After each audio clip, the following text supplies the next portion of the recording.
আপনাদের গলায় হার নেই, দেখুন আমাদের ছেলেদের একটা মাল ঠেলে আছে, আছে না? কিন্তু আপনাদের দেখুন এই গলাটা দেখবেন একদম অনেকটা সমান, সমান না? কেন জানেন? ওখানে আপনাদের যেটা আমাদের কণ্ঠের হার আছে ওটা আমার মায়েদের নেই। মায়েদের ওই কণ্ঠের হারগুলো আমার ভোলানাথ গণনা করার জন্য রেখেছিল, যেটা পরবর্তীকালে একটা মালা হয়েছিল, যে মালাটার নাম আকন্দ ফুলের মালা। যে মালাটা ছাড়া কোনোদিন ভোলানাথের পূজা হয় না। কি বোঝা গেল আমার কথাটা? হ্যাঁ বাবা, তাই আমি অনুরোধ করবো এই জন্ম পরিবর্তনের সময় আমার ভোলানাথের যে রক্তটা ওটা দিয়ে মা আমার সিঁদুর বানিয়েছিল। তাই মায়েরা স্বামীর মঙ্গল শুধু নয়, নিজের মঙ্গলের জন্য এইখানে যে আপনি প্রতিদিন দেন, এটা দিয়ে দেখায় ওই মূলাধার স্বাধিষ্ঠান মণিপুর অনাহত বিশুদ্ধ আজ্ঞা, এই যে ষটচক্র, এখানে এখানে আমার বাবা মা বসে আছেন, আপনারা কীর্তন শুনে মুখস্থ করেছেন, কিন্তু এই ষটচক্র সম্বন্ধে যদি আইডিয়া না হয়, এই ষটচক্র সম্বন্ধে যদি আপনি না বুঝতে পারেন, তাহলে জানবেন আপনার সারা জীবন কীর্তন শোনা বৃথা। ভেবে দেখবেন, একটা কথা বলি মিলিয়ে নিন, আমি এখানে গান গাইতে এসেছি, কম বেশি তাল সম্বন্ধে আমার একটু জ্ঞান যদি না থাকে আমি গান গাইতে পারবো কি বাবা? একটা কাহরবা গাইতে গেলে আমার 8 মাত্রা, একটা ঝাঁপতাল গাইতে গেলে 10 মাত্রা, একটা সমতাল গাইতে গেলে 18 মাত্রা, কি এগুলো করতে হবে না? তাই না? আমার জানতে হবে। তেওড়া গাইতে গেলে 7 মাত্রা, এগুলো আমার যদি আইডিয়া না থাকে আমি গান গাইতে পারবো কি? ভাবুন, আপনি যদি কোনো অঙ্ক করতে চান, আস্তে মন দিয়ে কথাগুলো শুনবেন, আপনি কোনো একটা অঙ্ক, আপনি ম্যাথ ভালোবাসেন, অঙ্ক ভালোবাসেন, অঙ্ক করতে গেলে আপনার কিন্তু সূত্র আগে মুখস্থ করতে হবে। কি একটু যারা এডুকেটেড এখানে বসে আছেন বাবা, আমরা সূত্র ছাড়া অঙ্ক করতে পারবো কি? a+b² সূত্র কি বলুন? আমায় এদিক থেকে মায়েদের দেখি ধরি, আমা কোন মা একটু ভালো পড়াশোনা করেন, একটু হাত তুলবেন। কেউ পড়াশোনা জানেন না? বলে বাবা যদি হাত তুলে বিপদে পড়ে যায়। a+b² সূত্র কি? এটা যদি না জানা থাকেন সারা জীবন অঙ্ক করুন, মিলবে না? মিলবে কি বলুন না? আপনারা বিচার করে দেখবেন যারা একটু পড়াশোনা জানেন। কি বাবা? a+b² সূত্র a²+2ab+b², কি ঠিক বললাম তো? হ্যাঁ, a-b² সূত্র আবার একটু চেঞ্জ হয়ে যাবে, a²-2ab+b²। কি এগুলো যদি আমার জানা না থাকে আমি অঙ্ক করতে পারবো না, অঙ্কটা টোটাল ভুল। আপনি অঙ্ক করে আসবেন, মাস্টারমশাই বলে দূরে শালা কোথাকার ছেলে রে ভাই, হ্যাঁ সূত্র জানে না, শুধু অঙ্ক করে গেছে, হাড়ি খানেক মাল দিয়ে দেবে গোল গোল গোল গোল। কিন্তু আপনি সূত্র ধরে যদি অঙ্ক করেন, ও 10-এর 10 দিতে বাধ্য। অঙ্কে কোনোদিন নাম্বার কাটা যায় না, দেখবেন অঙ্কেতে না 100 মার্ক পায়। কেন জানেন? তাদের ত্রুটি হয় না বলে, তাদের ভুল হয় না বলে। ঠিক লাইফ ইজ ম্যাথমেটিক্স, জীবনটাই অঙ্ক। একদম ঠিক। আমরা সেই অঙ্কটা শিখিনি বলে জানেন আমাদের জীবনে আজ ভগবানটা শত্রু হয়ে গেছে। আমরা ভগবানটা কি, what is God and what is he, ভগবানটা কি, ভগবানটা কি আমরা খুঁজিনি, বুঝিনি, জানি না। এই জায়গায় দাঁড়িয়ে বলবো বাবা, আমি পায়ে পড়ে বলবো আপনারা সূত্রটা শিখুন। সূত্রটা কি? সেই বেদের যুগ থেকে। ভালো করে ভেবে দেখবেন, সব থেকে বড় সাধক কে? সব থেকে বড় বৈষ্ণব কে? ভোলানাথ, ঠিক তো? সব থেকে বড় বৈষ্ণবী কি গো মায়েরা? সব থেকে বড় বৈষ্ণবী কে? মা পার্বতী। কি বাবা, তাই না? পৃথিবীর সব থেকে বড় বৈষ্ণব হলো ভোলানাথ, আর বিশ্বের মধ্যে সব থেকে বড় বৈষ্ণবী হলো মা পার্বতী। দেখেছেন ওরা দুজনে কৈলাসে থাকে, ভোলানাথ সবসময় ধ্যান করে, ও আবার কার ধ্যান করে গো? এই জন্য বোঝার আছে বাবা, আমরা না বুঝেই না শুধু হরিনাম হরিনাম করে ছুটে যাই। এই জন্য দেখবেন ধ্যান যদি করতে হয়, ওপরে কি আছে পরে ভাববেন, আগে নিজের ধ্যান করুন। No thyself আত্মানাং বিদ্ধে। নিজেকে যদি না জানতে পারেন, নিজেকে যদি না চিনতে পারেন, জীবনটা বৃথা। এই জন্য একটা সুন্দর গান দেখুন, নিবেদন করি। জীবনের মানে যে জন না জানে, ঘুরে মরে অকারণ।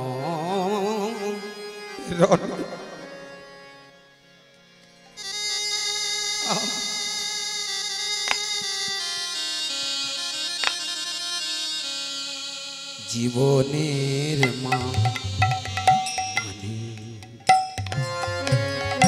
জীবনের মানে যে জন না জানে ঘুরে মারে আকাশ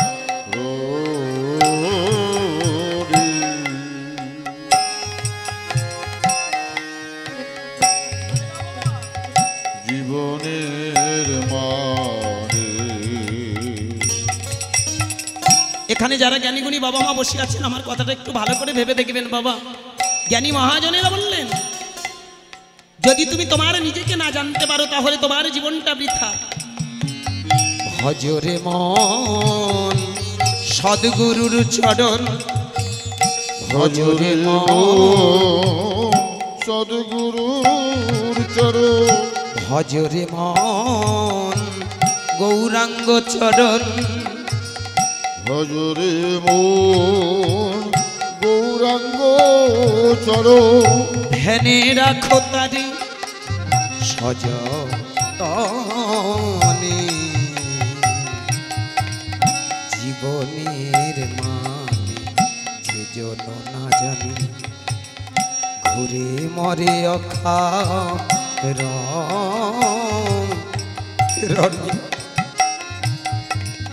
জীবনের মানে। ভজরে মন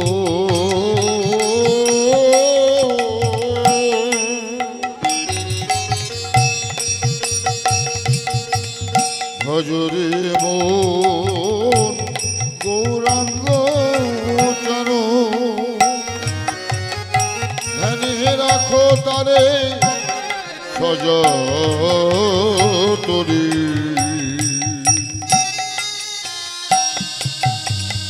জীবনের মানে যে জন না জানে ঘুরে মরে আকাশ রোডে।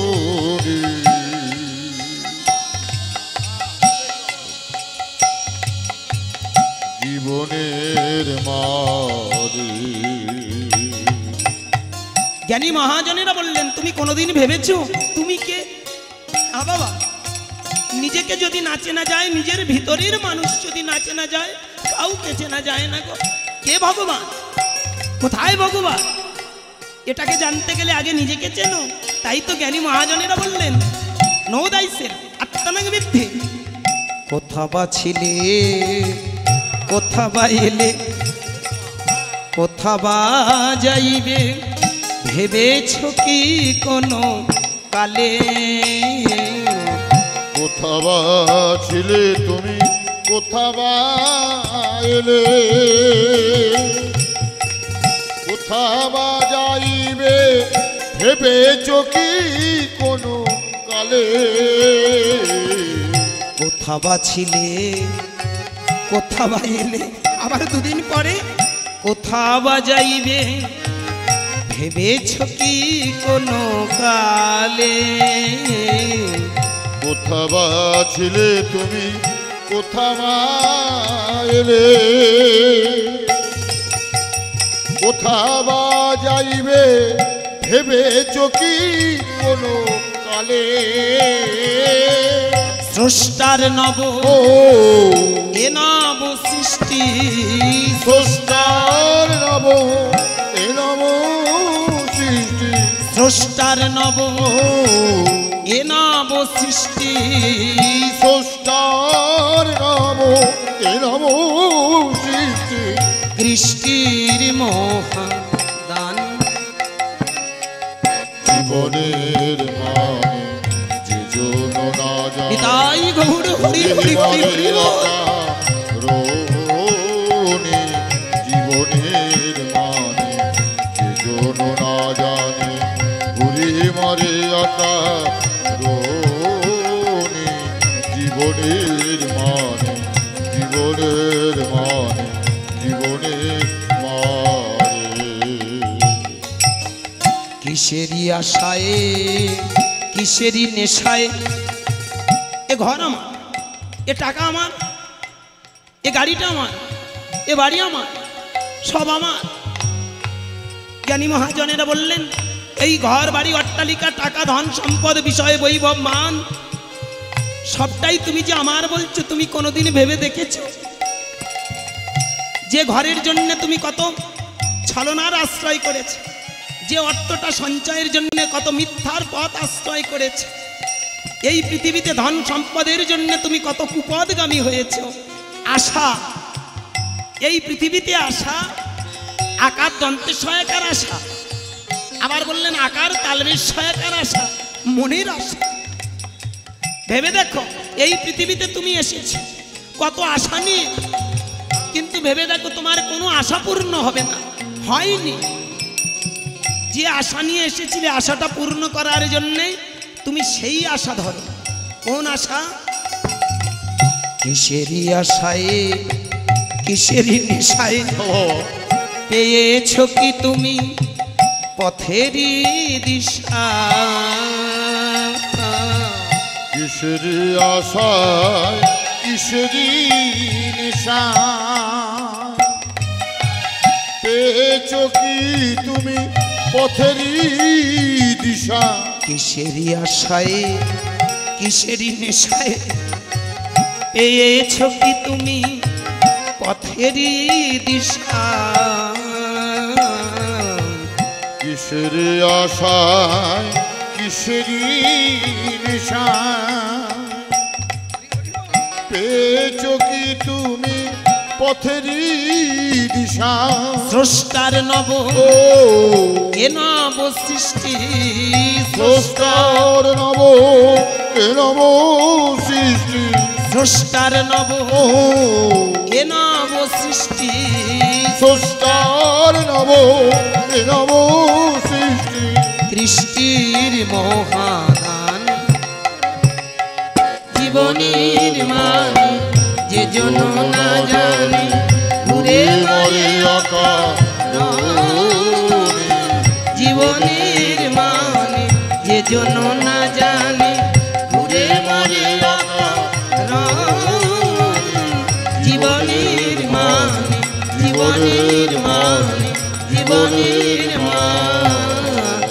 মানে।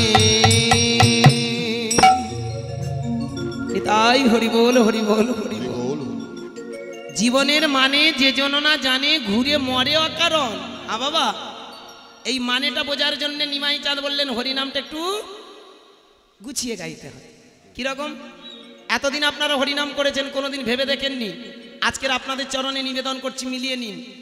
এখানে যারা মঠ মন্দিরে আছেন, যারা মঠ মন্দিরের আশ্রিত, আমি তাদের চরণে প্রণাম জানাই। প্রণাম জানাই আজকের এখানে যারা গভীর মার্গে গেছেন। দেখুন, ঘর ছেড়ে সংসার ছেড়ে আশ্রমে যাওয়াটাই শেষ কথা নয়।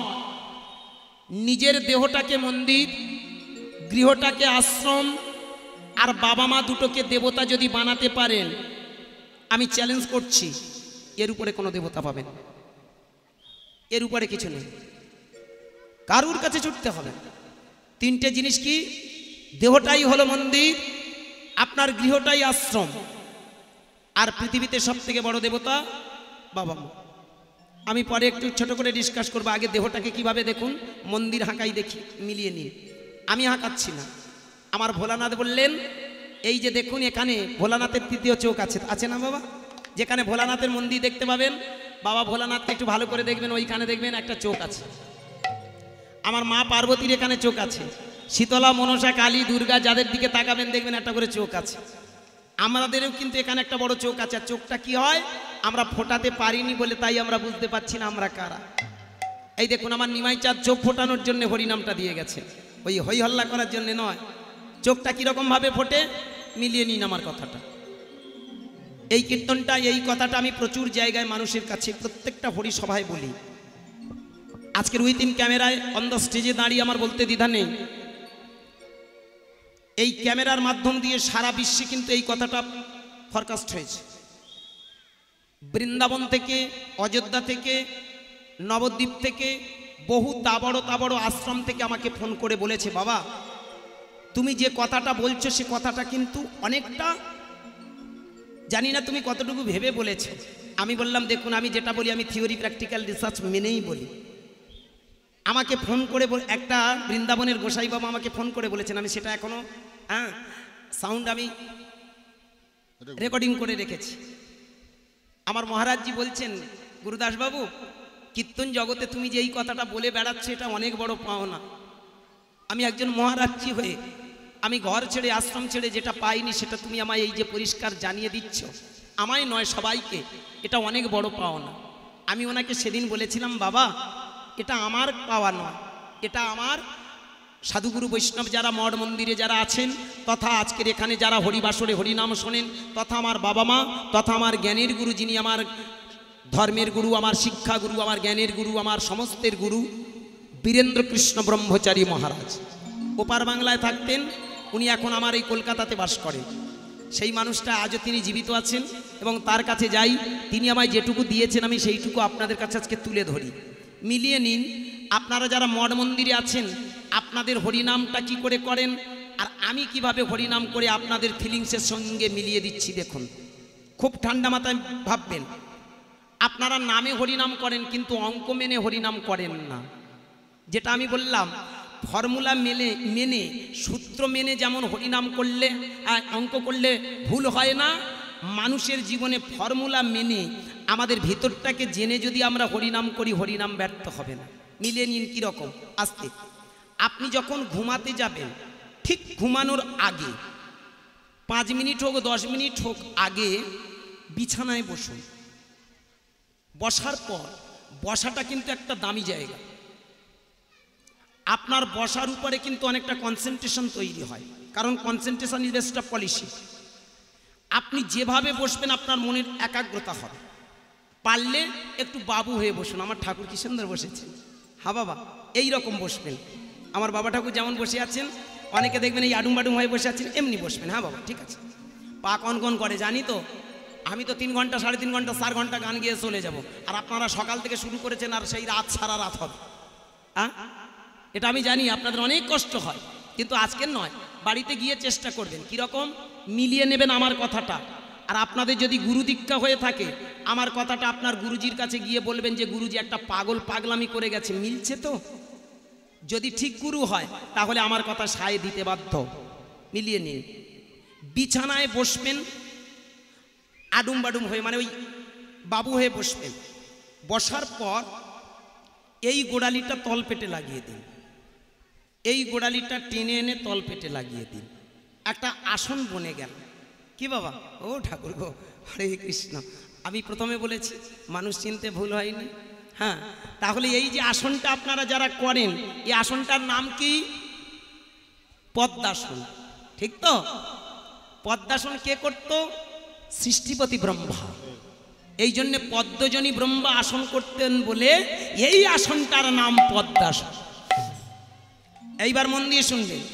আসনটা করার পর এইবার আস্তে আস্তে আপনি এটা করুন। 3টে জুড়ে দিন, টাচ। 3টে জুড়ে দিন, টাচ। বাড়িতে গিয়ে আমার এই পাগলামিটা করে আজকের থেকে স্টার্ট করুন। দিন 15 1 মাসের মধ্যে আমার ফলটা পেয়ে যান। হরিনাম অনেক করেছেন, রাধা গোবিন্দ বলে অনেক কেঁদেছেন। আপনি ঠাকুর দেবতার অনেক পুজো করেছেন। আজকের আমি এই পায়ে ধরে বলবো, আমার এই কথাটা একটু বাড়িতে গিয়ে করুন। এটা আমার কথা নয়, এটা বেদের বৈদিক মুনি ঋষিদের কথা। তারা বললেন এমনি করে যদি মানুষ এগিয়ে যায় তবে মানুষ জানতে পারে সে কে, কোথায় ছিলাম, কোথায় এলাম, কোথায় যাব। এই 3টে প্রশ্নের মীমাংসা করার জন্য কিন্তু আজকের আপনারা সেই সকাল থেকে আর রাত্রে রাসলীলা পর্যন্ত আপনারা বসে থাকবেন। 3টে প্রশ্নের মীমাংসা। কোথায় ছিলাম, কোথায় এলাম, কোথায় যাব। ভালো করে ভাবুন আমার কথাটা। এইবার আস্তে আস্তে 3টে আঙুল জুড়ে টাচ, 3টে জুড়ে। এটাকে বলা হয় মুদ্রা, জ্ঞান মুদ্রা। যদি আপনি মুদ্রা করেন, অল্প দিনের ভিতরে দেখবেন আপনার জ্ঞান চেতনা বৃদ্ধি হচ্ছে। ভেবে দেখবেন, যে মানুষটা সংসারে জ্ঞানের মাত্রাটা ভালো বেশি, সেই মানুষটা দেখবেন সব থেকে বেশি সুখী। কারণ জ্ঞান যত থাকবে আমাদের সংসার জীবনটা তত সুখের হবে। আপনি যত অজ্ঞানতার জগতে যাবেন তার জীবনটা তত দেখবেন কষ্টে। কোটি কোটি টাকা আছে অথচ জেলে পচে মরে যাচ্ছে। কোটি কোটি টাকা আছে অথচ দেখবেন সংসারে তার শান্তি নেই। কেন? একটাই কারণে, ভালো করে ভেবে দেখবেন, তার অজ্ঞানতার জন্য। প্রকৃত জ্ঞানী যারা হয় তাদের জীবনটা থেকে শুরু করে তাদের সংসারে জীবনটা খুব সুন্দর হয়। এই জন্য এটাকে জ্ঞান মুদ্রা বলা হয়। আস্তে আস্তে দুটো হাঁটুর উপরে ফেলে দিন। হয়েছে বাবা? বসে, ওই তো আমার সোনার চাঁদ করে ফেলেছে, খুব ভালো। এইবার হলো চোখটা বন্ধ করো। বাহ, হরি বল হরি বল, স্ট্রেট। এটা দেখবেন অনেকে আমাদের স্কুল কলেজে করায়, অনেক মাস্টারমশাই আছেন, তারা ম্যান মেকিং সেন্টারের মালিক, তো তাই তারা বোঝেন জানেন এই আসনগুলো করান। আর এই আসন হলো আজকেকার পদ নয়, আজকেকার রাস্তা নয়, হাজার হাজার বছর আগে মুনি ঋষিদের কথা, মুনি ঋষিদের পথ, যে পথ ধরলে আমাদের আশাটা সার্থক হয়, আমাদের জীবনের সব আশাগুলো পূর্ণ হয়। টাকা থাকলে আশা পূর্ণ নয়, ঘর বানালে আশা পূর্ণ নয়, গাড়ি ধন সম্পদে আশা পূর্ণ নয়। এই যে আশা, আমাদের যাওয়াটাই হলো আমাদের শেষ পূর্ণতার প্রকাশ। নিতাই গৌর হরি বল। এইবার মায়েরা ভালো করে ভেবে দেখবেন, ওই রকম বসলেন। এইবার আস্তে আস্তে চোখটা বন্ধ করবেন। চোখটা বন্ধ করার পর এই দৃষ্টিটা সোজা নাকের ডগায়, একদম ডাইরেক্ট সোজা নাটকে, একদম চোখটা বন্ধ করে, কিন্তু বাইরে নয়, বন্ধ করে। এইবার সোজা নাকের ডগায় ফেলে এইবার গুরু মন্ত্র জপ করুন। আজকের আপনাদের যারা আপন আপন গুরু আছে, গুরুকে ছোট করবেন না। সে গুরু যাই দিয়েছে সেই মন্ত্রটাকে আপনি মহামূল্যবান মনে করবেন। যাদের দীক্ষা হয়নি তাদের বলবো, আপনারা পারলে আমার নিমাই চাঁদ জগৎগুরু তার দেয়া সেই মন্ত্রটা জপ করুন। আমার নিমাই চাঁদের মন্ত্রটা কি? ওটা মন্ত্র বলবেন না, ভুল হয়ে যাবে। ওটা মহামন্ত্র। একদম ঠিক। মহা কথাটা যেখানে সেখানে ইউজ করা হয় না, ব্যবহার করা হয় না, হয় বাবা? মহাকাশ, মহামানব, তাই না? ভেবে দেখবেন, মহাদেব, মহাসমুদ্র, মহাদেশ, তাই না? মহাযুদ্ধ, এ কথাটা কখন ব্যবহার করা হয়? মহা মানে ছোটখাটো নয়, বিশাল। মহাকাশ মানে যার কোনো কুল কিনারা নেই। মহাদেশ মানে বিশাল। মহাদেব মানে দেবতাদের মধ্যে শ্রেষ্ঠ। কি বাবা, এগুলো বোঝার আছে। আজকের মহামন্ত্র কেন বলা হলো? আমার নিমাই চাঁদের মন্ত্রের উপরে দুনিয়ার কোনো মন্ত্র নেই গো। পৃথিবীতে যারা এই মন্ত্রটাকে কাজে লাগাতে পেরেছে, তাদের জীবন শুধু নয়, তাদের জন্মে জন্মে আশাটাই ধন্য হয়ে গেছে। অবতার সার গোড়ায় অবতার, কেন না ভজিলি তারে, করি নিরে বাস, গেল না পিয়াস, আপন করম ফেরে। পদকর্তারা যে কলমগুলো দিয়ে গেছেন না, অনেক দামি গো। পৃথিবীতে যদি অবতার থেকে তাকে সব থেকে শ্রেষ্ঠ অবতার, পৃথিবীতে যতগুলো মানুষ এসেছে সব থেকে শ্রেষ্ঠ মানুষ আমার নদী আর নিমাই।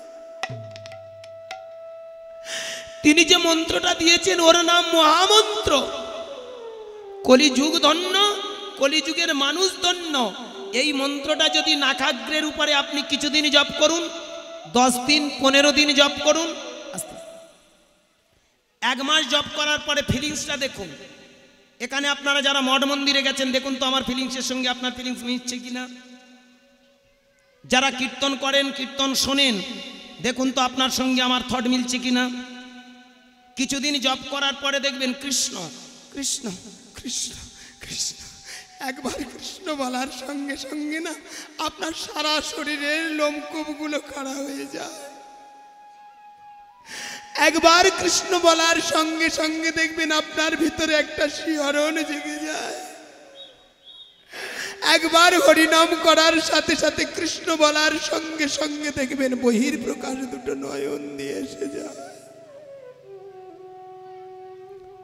জল, আলো, মাটি, বাতাস পেলে যেমন একটা বীজ থেকে অঙ্কুরোদ্গম হয়, চারা হয়, বিশাল মহীরুহ হয়ে যায়। The man is god. মানুষই ভগবান। ওপরের ভগবান খুঁজতে হয় না।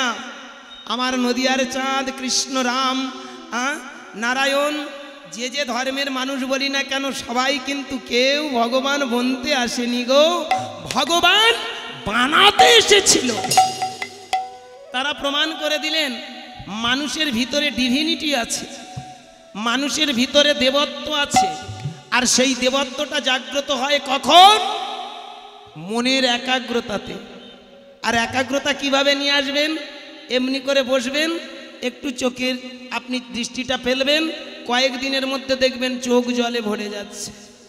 মায়েরা, আজকের এখানে আপনাদের চরণে আমার নিবেদন, দেখবেন কিছুদিনের মধ্যে আপনার দেহের মধ্যে না একটা আলাদা আনন্দ পাই, খুঁজে পাচ্ছেন। এই আনন্দটার নাম গো পরমানন্দ। পৃথিবীতে যে সুখ কোনোদিন আপনি পাননি, এই ষটচক্রের আরাধনা করে আপনার ভিতরে আস্তে আস্তে শিহরণ জাগিয়ে আস্তে আস্তে উপরের দিকে তুলে নেওয়ার নাম হলো রাধা কৃষ্ণের মিলন দর্শন।